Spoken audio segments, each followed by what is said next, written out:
عزیز دوستوں اور ساتھیوں، اللہ پاک نے آپ کو بنایا ہے، بڑا بہترین بنایا ہے۔ آپ ہمت ہار کر کے زندگی کو نہ گزاریں، آپ اپنی زندگی کو باحوصلہ ہو کر گزاریں۔ پریشانی زندگی کا ایک معمول ہے، وہ پریشانی آتی ہے، اتار چڑھاؤ آتے ہیں۔ کبھی کبھی ہم کسی کام میں ہاتھ ڈالیں، کوئی کام شروع کریں، وہ شروعات ہم کرتے ہیں بڑے جوش کے ساتھ، مگر ہوتا یوں ہے کہ ہم بعد میں افسوس کرتے ہیں کہ ہمارا کام نہیں ہوا۔ تو اللہ پاک نے جو آپ کی قسمت میں لکھا ہے کہ یہاں پہ آپ نے مات کھانا ہے، یہاں جیت ہونی ہے، یہاں پہ ہار ہونی ہے، وہاں سکسیس ہونا ہے، کہیں نہ کہیں آپ کو مار بھی کھانا ہے، کہیں نہ کہیں آپ جیتیں گے بھی۔ وہاں پر آپ جو ہے پیسے بھی کمائیں گے۔ کہیں آپ نے انویسٹ کر دیا پیسہ، میرے دوستو ضروری نہیں ہے کہ وہ آپ کو ڈبل کر کے دے، نقصان بھی ہوتا ہے۔ تو جس طریقے سے اللہ پاک نے آپ کو زندگی دی ہے، اس میں اتار چڑھاؤ ضروری ہے۔ کبھی پریشانی ضروری نہیں سب کو پیسوں کی ہی پریشانی ہو، کسی کو گھر کی پریشانی ہوتی ہے، کسی کو دوستی کی پریشانی ہوتی ہے، کسی کو اہل خانہ سے پریشان ہوتا ہے بندہ، کہیں نہ کہیں سے بندہ پریشان ہوتا ہے۔ اور اللہ پاک نے انسان کو مشقت میں پیدا کیا۔ لَقَدْ خَلَقْنَا الْإِنسَانَ فِي كَبَدٍ، ہم نے انسان کو مشقت میں پیدا کیا، اور ایسی مشقت ہے یہ دنیا میں آنے سے پہلے مشقت ہے۔ اب وہ حمل ماں کے پیٹ میں آیا تب مشقت ہے کہ حمل نہ ضائع ہو جائے، ماں پریشان، والدین پریشان، گھر اہل خانہ پریشان، کہیں حمل ضائع نہ ہو جائے۔ 9 مہینے تک ماں پابندی کرتی ہے، زور وزن نہیں اٹھا سکتی، زیادہ طاقت نہیں لگا سکتی، کہیں بچہ حمل ضائع نہ ہو جائے، بچہ نہ گر جائے۔ ماں کو ڈر ہوتا ہے کیونکہ اللہ پاک نے پہلے ہی قرآن میں فرما دیا نا، لَقَدْ خَلَقْنَا الْإِنسَانَ فِي كَبَدٍ، ہم نے انسان کو مشقت میں پیدا کیا ہے۔ انسان مشقت میں آیا ہے، جب تم دنیا میں آ رہے ہو تب بھی مشقت ہے، جب آنکھیں کھول رہے ہو تب بھی مشقت ہے، کہیں بیماریاں نہ لگ جائے، تم بڑے ہوئے لڑکپن کا وقت آیا کہیں گر گئے، کچھ حادثہ نہ ہو جائے، یہ بھی مشقت ہے۔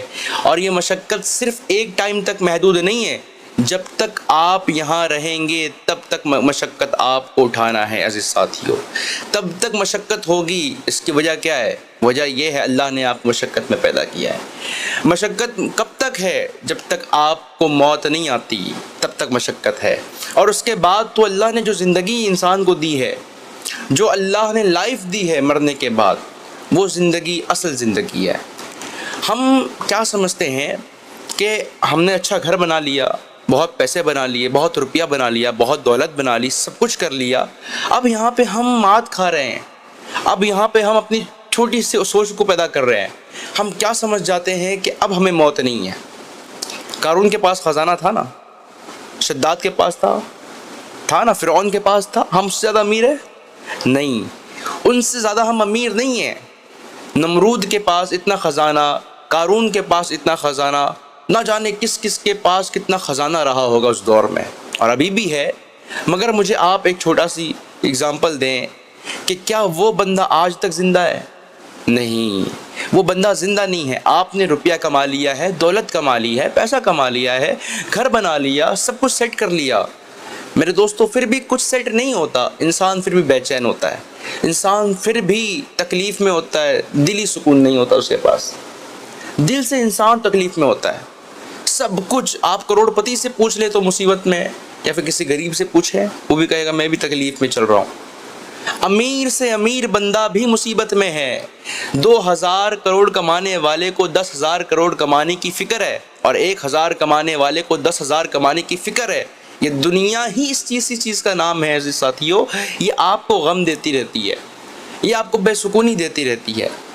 تو اصل چیز میں آپ سے عرض یہ کر رہا ہوں، کتنا بھی رئیس آدمی ہو، کتنا بھی دولت مند ہو، وہ موت کو خرید سکتا ہے؟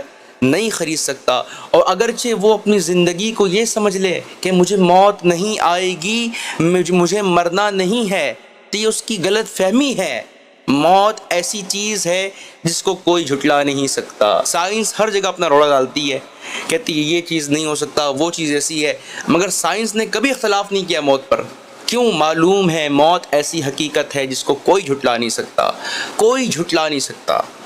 اب جب انسان مشقت سے نکلا، مر گیا، اب وہ مرنے کے بعد اس کی زندگی شروع ہوئی ہے۔ اب مرنے کے بعد کیا ہوا صاحب؟ یہاں پر وہی ہو رہا ہے جو ہمیں دکھایا گیا تھا، علماء نے بتایا تھا، ہم نے کتابوں میں پڑھا تھا۔ کیا پڑھا تھا؟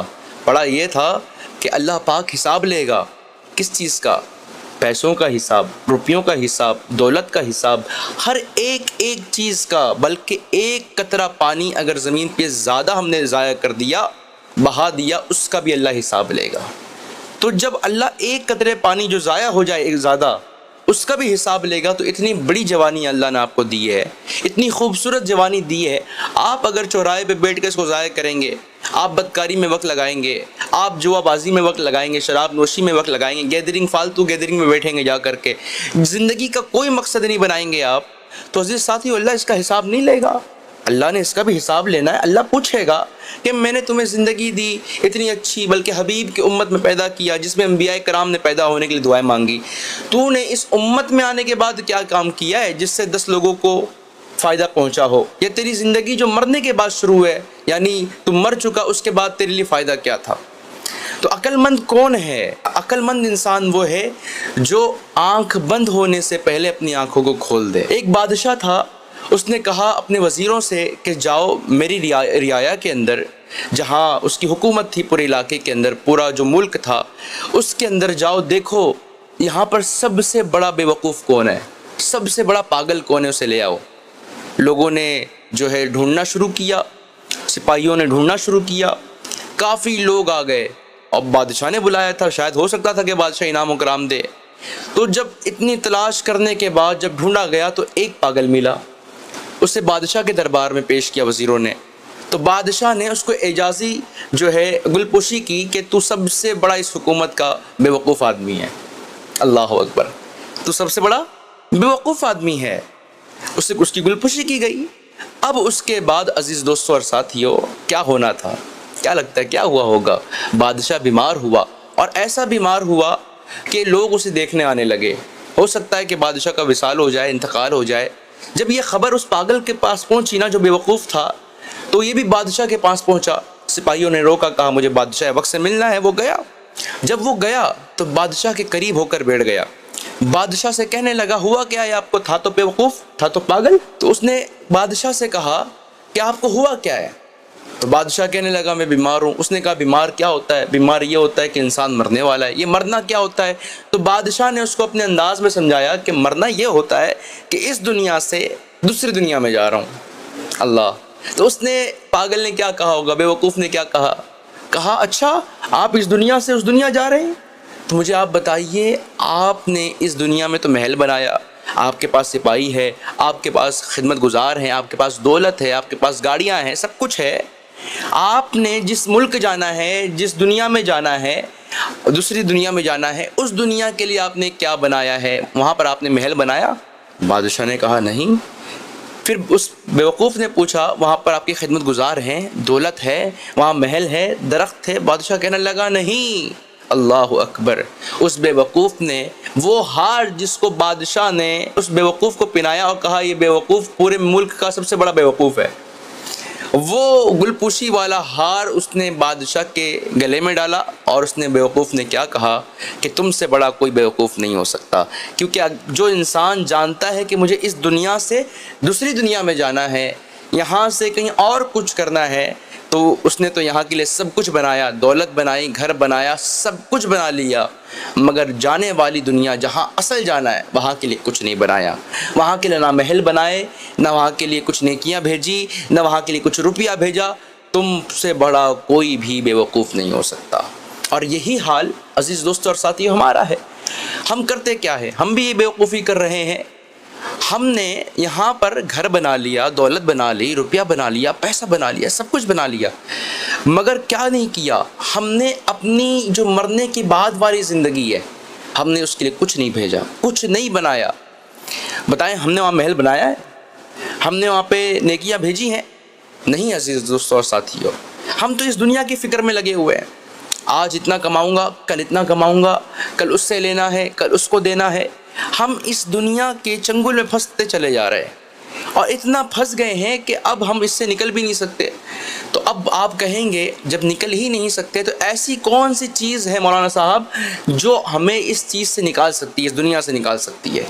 آئیے اللہ کا فرمان سنیے۔ اللہ فرماتا ہے الا بذکر اللہ تطمئن القلوب، الا بذکر اللہ تطمئن القلوب، بے شک اگر تم سکون چاہتے ہو، دنیا میں سکون نہیں، تم سکون چاہتے ہو، آرام چاہتے ہو، اللہ کے ذکر میں شامل ہو جاؤ، اللہ کا ذکر کرو، اللہ کی عبادت کرو، نبی اکرم صلی اللہ علیہ وسلم کی جو سیرت ہے اس کو پڑھ کر اس پہ عمل کر لو، اور آخرت کے لیے بھیجو، نماز پڑھو، نوافل پڑھو، روزے رکھو، عبادات کرو، ذکر و اذکار کرو۔ یہ اس زندگی سے لے کر اس زندگی تک کا رابطہ ہے۔ اس زندگی میں انسان کو موت ہے، انسان مرے گا، مگر اس زندگی میں انسان کو موت نہیں ہے، وہاں انسان نہیں مرے گا۔ عزیز دوستو، وہاں پہ اللہ پاک موت کو مینڈھے کی شکل میں لا کر کے ذبح کر دیا جائے گا، جب سارے جنتی جنت میں چلے جائیں گے اور سارے جہنمی جہنم میں چلے جائیں گے، وہاں موت کو ذبح کر دیا جائے گا۔ تو وہاں موت ہی نہیں ہے، وہاں زندگی ہمیشہ والی ہے۔ تو آپ ہمیشہ والی زندگی پہ فوکس کرو۔ نوجوانوں، میں آپ سے خاص کر کہہ رہا ہوں، زندگی کی قیمت تم نہیں سمجھ رہے ہو، آج نہیں سمجھ آئے گی۔ ان لوگوں سے جا کے پوچھو جو بوڑھے ہو چکے ہیں، ان سے پوچھو اگر تمہیں جوانی دے دی جائے تو تم کیا کرو گے؟ اکثریت کا جواب یہ ہوگا، ہم وہ کام کریں گے جس سے اللہ راضی ہوتا ہے، اس کا رسول راضی ہوتا ہے۔ جوانی کے اندر انسان گناہ کرتا ہے، بدکاری کرتا ہے، وہ کام کرتا ہے جس سے اللہ ناراض ہوتا ہے، اس کا رسول ناراض ہوتا ہے، بلکہ ایسے بھی کام کرتا ہے بندہ جس میں مخلوق خدا کو تکلیف ہوتی ہے، وہ صرف اپنا مفاد دیکھتا ہے۔ مگر جب اس کے سامنے حقیقت آتی ہے، جب پردہ اٹھ جاتا ہے، حجابات اٹھ جاتے ہیں، حقیقت سامنے آتی ہے، تو انسان سمجھتا ہے یہ جو میں کر رہا تھا یہ غلط کام تھا، اصل کام تو وہ ہے جس کو اللہ پاک نے ہمیں بتایا ہے، جسے رسول اللہ نے ہمیں دکھایا ہے، وہ راستہ جو اللہ کی طرف جاتا ہے وہ تو حقیقت تھا۔ اسی لیے اپنی زندگی کو ضائع نہ کرو، یہ زندگی بار بار نہیں ملتی ہے۔ زندگی کی قدر کرنے والا انسان وہ شخص ہے جو اللہ کے راستے پہ چل رہا ہے، اور اس سے بڑھ کر کوئی نہیں ہو سکتا۔ اور جو بندہ اللہ کی راہ میں رہ کر زندگی گزار دے نا، تو اس سے بڑھ کر کوئی کامیابی نہیں ہو سکتا۔